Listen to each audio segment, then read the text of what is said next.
first, thanks to Kelly Heron, I'm looking forward to throwing ice water on myself because it's nice and chilly and breezy tonight. Good job. So obviously I'm doing this for the ALS Ice Bucket Challenge thing, giving some money and having some water thrown on me. My dog's back here eating grass.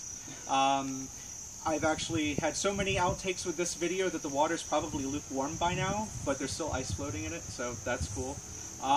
So a couple facts real quick. Centers for Disease Control and Prevention thinks that there could be upwards of 30,000 people in the United States suffering from ALS. Not getting a lot of research because a lot of money is going to erectile dysfunction research, and we've got to solve the ED problem in this country. But I would also like to point out that 219 million people worldwide are suffering from malaria, and $10 can save 3 lives with that, so just, you know, something in the back of your head.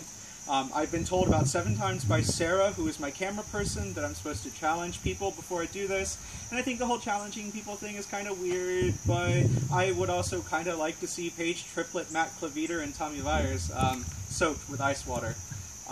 So whenever they're going to do it, they're going to do it, and it's going to be really cool. I'm really sorry for any swears to come out. K.